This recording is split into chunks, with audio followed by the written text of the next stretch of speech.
পুলিশের নির্বিচার হত্যা, হয়রানি আর শেখ হাসিনার কূটকৌশলের প্রতিবাদে ফুঁসে ওঠে ছাত্র জনতা। ৩৪ জুলাই হাজার হাজার বিক্ষুব্ধ মানুষ জড়ো হয় কেন্দ্রীয় শহীদ মিনারে। বিভিন্ন শ্রেণী পেশার মানুষের জমায়েতে সরকার পতনের এক দফা ঘোষিত হয় সেদিন বিকেলে। তবে শেখ হাসিনার মসনদের ভিত নড়ে যায় সকালেই, যখন ছাত্র জনতার পক্ষে নিজ অবস্থান জানায় সেনাবাহিনী। তখনও ক্ষমতা কুক্ষিগত করার নীল নকশায় বুঁদ তৎকালীন প্রধানমন্ত্রী শেখ হাসিনা। যুক্ত ছিল অধীনস্থ কর্মী বাহিনীও। আহমেদ রেজার প্রতিবেদনে দেখুন বিস্তারিত।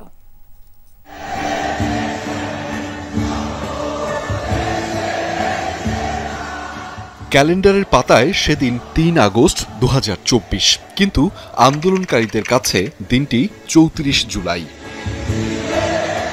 কেন্দ্রীয় শহীদ মিনার, যত দূর চোখ যায় মানুষ আর মানুষ। কে শিক্ষার্থী, কে অভিভাবক, কে পেশাজীবী, চেনা দেয়। সবার গন্তব্য রক্ত দিয়ে কেনা স্বাধীন বাংলাদেশের ভিত্তিমূল কেন্দ্রীয় শহীদ মিনারে। উদ্বেলিত ছাত্র জনতার প্রতিবাদী স্লোগানে প্রকম্পিত হয় ঢাকার আকাশ বাতাস।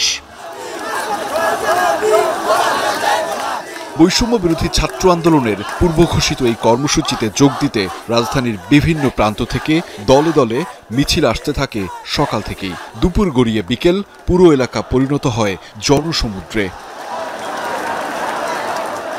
এখানেই তৎকালীন বৈষম্য বিরোধী আন্দোলনের নেতারা সাফ জানিয়ে দেন, আর ছাত্র জনতার রক্তে রঞ্জিত আওয়ামী লীগের ক্ষমতায় থাকার অধিকার নেই। দাবি এখন একটাই, স্বৈরাচারী হাসিনা সরকারের পতন।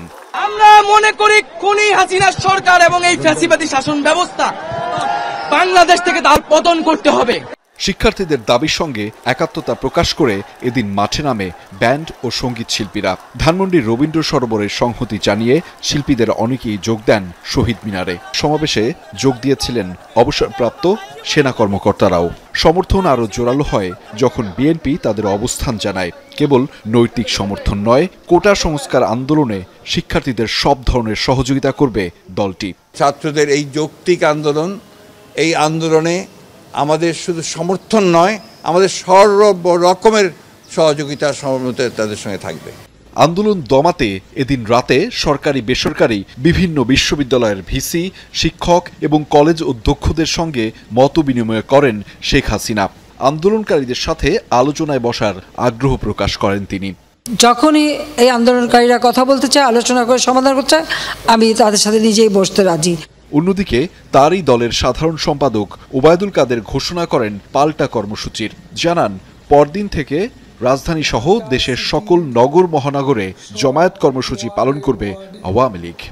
বাংলাদেশের সকল জেলা ও মহানগরে জমায়েত। এই পরিস্থিতিতে সেনাবাহিনীর ভূমিকা কি হবে, সেদিকেই নজর ছিল রাজনৈতিক বিশ্লেষক সহ আপামর জনতার। এদিন অফিসার্স অ্যাড্রেসে সেনাবাহিনী প্রধান জেনারেল ওয়াকারুজ্জামান বলেন, বাংলাদেশ সেনাবাহিনী সবসময় জনগণের পাশে আছে এবং থাকবে, যা আন্দোলনকারীদের মনোবলকে আরও দৃঢ় করে তোলে। এতে বেগবান হয় এক দফা আন্দোলন, যার ফলশ্রুতিতে ৫ আগস্ট দেশ ছেড়ে পালিয়ে যায় শেখ হাসিনা। অবসান ঘটে বাংলাদেশের ইতিহাসের সবচেয়ে দীর্ঘ স্বৈরাচারের। রচিত হয় নতুন এক ইতিহাস। আহমেদ রেজা, যমুনা নিউজ, ঢাকা।